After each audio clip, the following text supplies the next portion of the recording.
ಮಾನವನ ಬದುಕು 100 ವಸಂತಗಳ ಬದುಕು. ಇಂಥ ಬದುಕಿನಲ್ಲಿ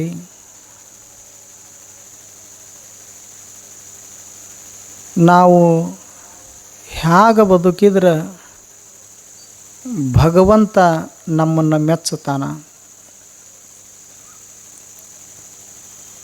ಯಾವ ಹಾದಿಯೊಳಗೆ ನಾವು ನಡೆದ್ರೆ ನಮ್ಮ ಬದುಕು ಭಗವಂತನಿಗೆ ಪ್ರಿಯ ಆಗತದ ಅನ್ನುವಂಥದ್ದನ್ನು ಅರಿತುಕೊಂಡು ಒಂದಿಷ್ಟು ಬದುಕಿನ ಮಾರ್ಗವನ್ನು ಕ್ರಮಿಸಬೇಕಾಗುತ್ತದೆ.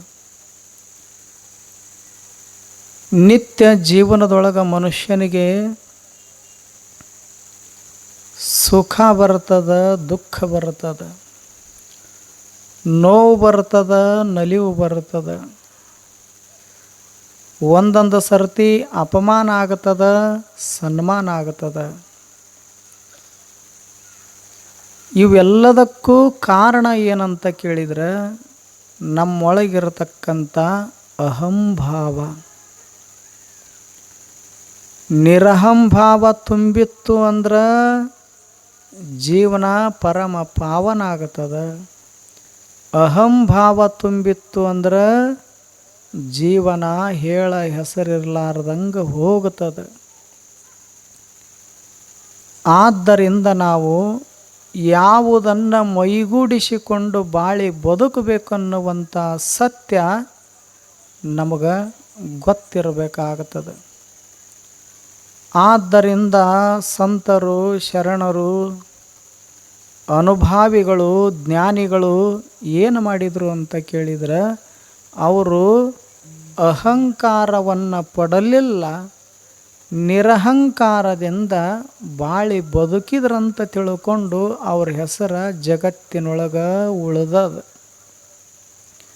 ಹಾಗೆ ನಮ್ಮ ಹೆಸರನ್ನು ಸಹಿತ ಈ ಜಗತ್ತಿನೊಳಗೆ ಬಹುಕಾಲ ಉಳಿಬೇಕಾಗಿತ್ತು ಅಂದ್ರೆ ನಾವು ಏನು ಮಾಡೋದು?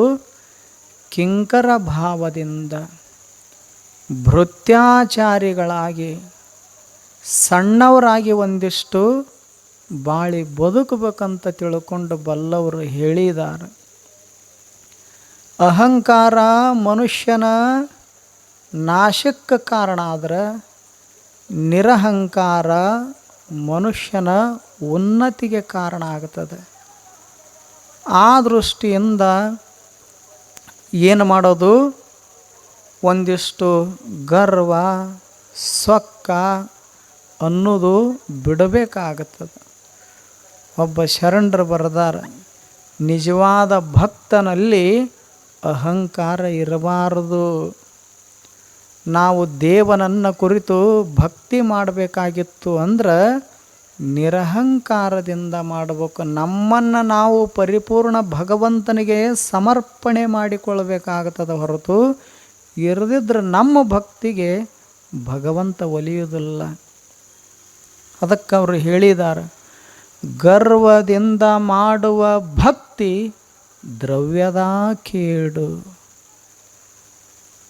ನಡೆಯಿಲ್ಲದ ನುಡಿ ಅರಿವಿಂಗೆ ಹಾನಿ, ಕೊಡದೆ ತ್ಯಾಗಿ ಎನಿಸಿಕೊಂಬುದು ಮುಡಿಯಿಲ್ಲದ ಶೃಂಗಾರ, ದೃಢವಿಲ್ಲದ ಭಕ್ತಿ ಅಡಿ ಒಡೆದ ಕುಂಭದಲ್ಲಿ ಸುಜಲವ ತುಂಬಿದಂತೆ, ಮಾರಯ್ಯ ಪ್ರಿಯ ಅಮರೇಶ್ವರ ಲಿಂಗವ ಮುಟ್ಟದ ಭಕ್ತಿ. ಎಷ್ಟು ಚಲೋ ಮಾತು ಹೇಳಿದ್ದಾರೆ. ಗರ್ವದಿಂದ ಮಾಡುವ ಭಕ್ತಿ ದ್ರವ್ಯದ ಕೇಡು. ನೀ ದೇವನನ್ನು ಕುರಿತು ಒಂದಿಷ್ಟು ಭಕ್ತಿ ಮಾಡಬೇಕಂತ ಅಪೇಕ್ಷೆ ಇತ್ತು, ಬಯಕೆ ಇತ್ತು ಅಂದ್ರೆ ಗರ್ವ ಪಡಬೇಡ, ಅಹಂಕಾರದಿಂದ ಮಾಡಕ್ಕೆ ಹೋಗಬೇಡ. ಅಹಂಕಾರ ತುಂಬಿಟ್ಟುಕೊಂಡು ಭಕ್ತಿ ಮಾಡಿದ್ರೆ ಅದು ಭಗವಂತನನ್ನು ಮುಟ್ಟುವುದಿಲ್ಲ.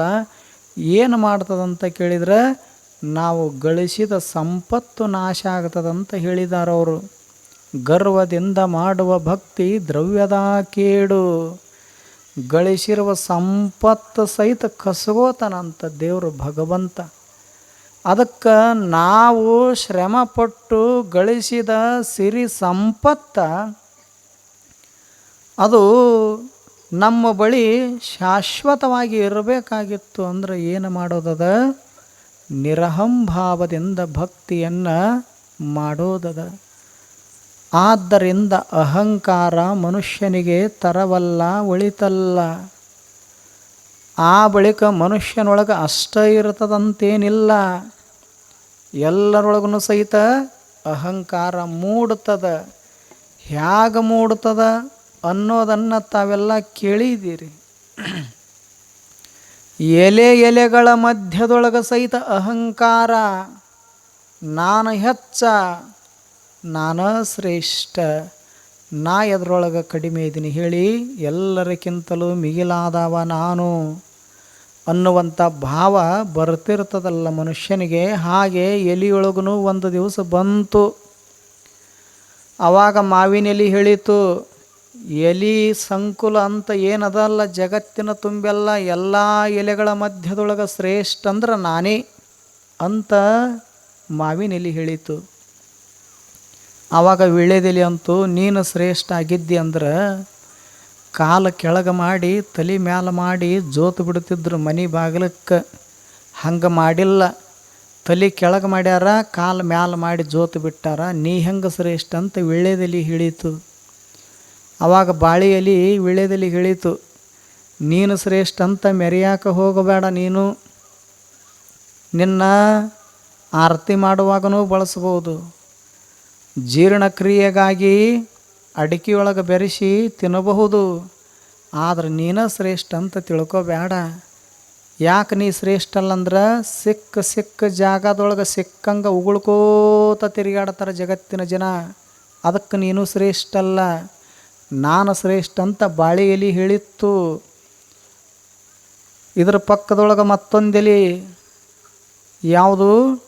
ಕರಿಬೇವಿನ ಎಲೆ, ಅದು ಹೇಳಿತು ಬಾಳೆ ಎಲೆಗೆ, ನೀನು ಶ್ರೇಷ್ಠ ಅಂತ ತಿಳ್ಕೊಬೇಡ, ನಿನ್ನೂ ಉಣ್ಣು ತನಕ ಉಣ್ತಾರ, ಆ ಬಳಿಕ ಊಟ ಮುಗಿದ ಬಳಿಕ ಒಯ್ದು ತಿಪ್ಪಿ ಗುಂಡ್ಯಾಗ ಚೆಲ್ಲಿ ಬರುತ್ತಾರೆ. ಅದಕ್ಕೆ ನಾನು ಶ್ರೇಷ್ಠ ಅಂತ ಕರಿಬೇವಿನ ಎಲೆ ಹೇಳಿತು.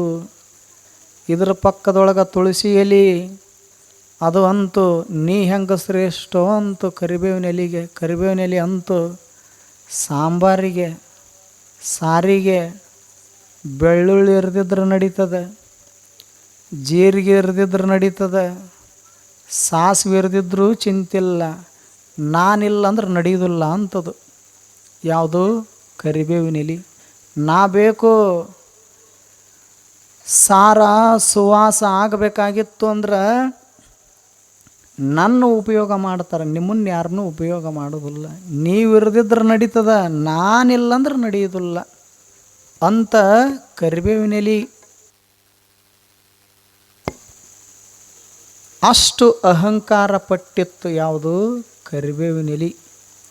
ಆವಾಗ ಇದ್ರ ಪಕ್ಕದೊಳಗೆ ಒಂದಿತ್ತಲ್ಲ ತುಳಸಿ ಎಲೆ, ಅದು ವಿಚಾರ ಮಾಡಿತು.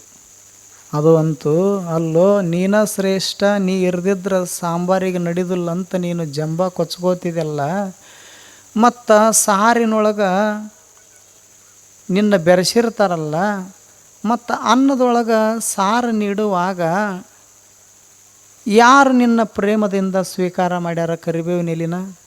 ಅವರು ನೀಡೋರು ತಾಟಿನ ಒಳಗೆ ನೀಡ್ತಾರ, ಇವರು ತೆಗೆದು ಹೊರಗಿಡ್ತಾರೆ ಎಲಿನ. ಯಾವ ಎಲಿನ?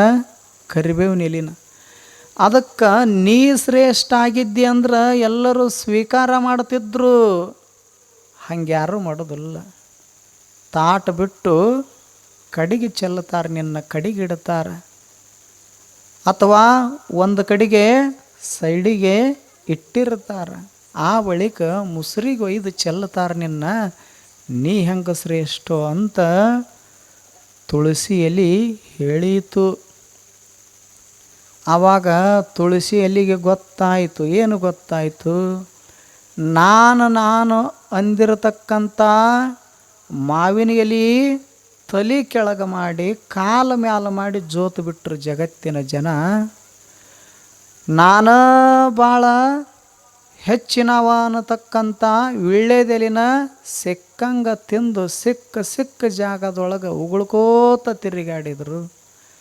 ನಾನು ಅತ್ಯಂತ ಶ್ರೇಷ್ಠ ಅನ್ನುವಂಥ ಬಾಳೆ ಎಲೆನ ತಿಪ್ಪಿ ಗುಂಡ್ಯಾಗ ಒಯ್ದು ಚೆಲ್ಲಿ ಬಂದರು. ನಾನು ಶ್ರೇಷ್ಠ ಅನ್ನುವಂಥ ಕರಿಬೇವಿನೆಲಿನ ಎಲ್ಲರೂ ತಿರಸ್ಕಾರ ಮಾಡಿದರು. ಇವ್ರಂಗನ ನನ್ನೊಳಗನು ನಾನು ಅನ್ನುವಂಥ ಗರ್ವ ಬಂತು ಅಂದ್ರೆ ನನ್ನೂ ಎಲ್ಲಿ ಒಯ್ದು ಚೆಲ್ಲಿ ಬರ್ತಾರೆ ಜಗತ್ತಿನ ಜನ ಗೊತ್ತಿಲ್ಲ. ಅದಕ್ಕೆ ಇವ್ರಂಗ ನಾನು ಅನ್ನುವಂಥದ್ದು ನನ್ನೊಳಗೆ ಬರಬಾರದು. ಅಹಂಕಾರ ಇರಲಾರ್ದಂಗೆ ನಿರಹಂಭಾವದಿಂದ ಬಾಳಿ ಬದುಕಬೇಕನ್ನುವಂಥ ಜ್ಞಾನ ತುಳಸಿಯಲ್ಲಿಗೆ ಬಂತು. ಆದ್ದರಿಂದಲೇ ವಿಷ್ಣು ಪರಮಾತ್ಮ ಎಲ್ಲ ಎಲಿಗಳೊಳಗೆ ತುಳಸಿ ಎಲಿನ ತನ್ನ ಕೊರಳಾಗ ಹಾಕ್ಕೊಂಡ ಮಾಲಿ ಮಾಡಿ. ನೋಡು, ಅಹಂಕಾರ ಇತ್ತು ಅಂದ್ರೆ ಹೋಗಬಾರದ ಜಾಗಕ್ಕೆ ಹೋಗುತ್ತೀವಿ. ನಿರಹಂಕಾರ ಇತ್ತು ಅಂದ್ರೆ ಸಾಕ್ಷಾತ್ ಭಗವಂತನೇ ಮಾಲಿ ಮಾಡಿ ಕೊರಳಾಗ ಧರಿಸಿದ. ಹಾಗೆ ನಮ್ಮ ಬದುಕಿನೊಳಗೆ ನಿರಹಂಕಾರ ಇತ್ತು ಅಂದ್ರೆ ಭಗವಂತನಿಗೆ ಹತ್ತಿರ ಆಗತೇವೆ. ಮತ್ತು ಅಹಂಕಾರ ಇತ್ತು ಅಂದ್ರೆ ದೂರ ಆಗತೇವೆ.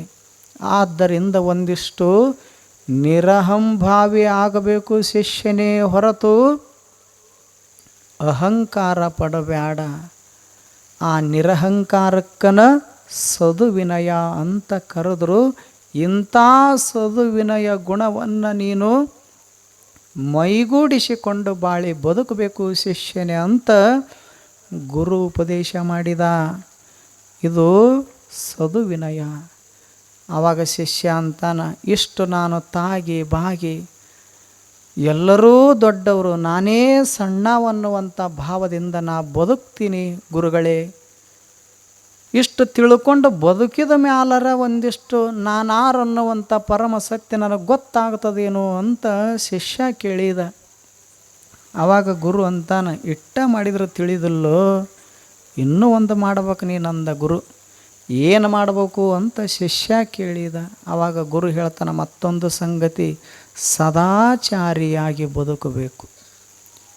ಭಾಳ ಅದ್ಭುತವಾದ ವಿಷಯಗಳಿವು. ಏನಂತಾನ ಗುರು, ಸದಾಚಾರವಂತನಾಗಿ ಬದುಕಬೇಕು. ಆವಾಗ ಶಿಷ್ಯ ಅಂತಾನ, ಸದಾಚಾರ ಅಂದ್ರೇನು ಗುರುಗಳೇ? ಆವಾಗ ಉಪದೇಶ ಮಾಡ್ತಾನ, ಸತ್ ಅಧಿಕ್ ಆಚಾರ ಬರೋಬ್ಬರಿ ಸದಾಚಾರ. ಸತ್ ಅಂದ್ರೇನು? ಯಾವಾಗಲೂ ಇರುವಂಥದ್ದು. ಮತ್ತದು ಹೇಗದ? ಪರಿಶುದ್ಧವಾಗ್ಯದ, ಪವಿತ್ರವಾಗ್ಯದ, ನಿರ್ಮಲವಾಗ್ಯದ.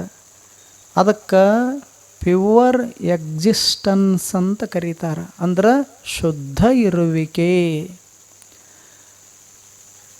ಸತ್ ಅಧಿಕ ಆಚಾರ ಬರೋಬರಿ ಸದಾಚಾರ.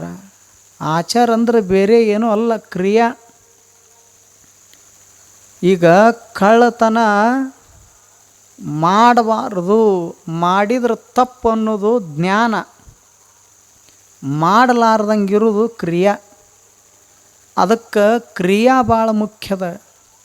ಅದಕ್ಕೆ ಅವ್ರಂತಾರ, ಸತ್ ಅಂದ್ರೆ ಪ್ಯೂವರ್ ಎಕ್ಸಿಸ್ಟೆನ್ಸ್, ಕ್ರಿಯಾ ಅಂದ್ರೆ ಅದು ನಡೆಯೋದು, ಒಂದು ಕಡೆಗೆ ಇರೋದಲ್ಲ, ನಡೆಯೋದು. ಅದಕ್ಕೇನಂತ ಕರೀತಾರ? ಪ್ಯೂವರ್ ಆ್ಯಕ್ಟಿವಿಟಿ ಅಂತ ಕರೀತಾರೆ. ಹಾಗೆ ಮನುಷ್ಯ ಸದಾಚಾರವಂತನಾಗಿ ಬಾಳಬೇಕು. ಇದರ ಅರ್ಥ, ಸದಾಚಾರದ ಅರ್ಥ ಶುದ್ಧವಾಗಿ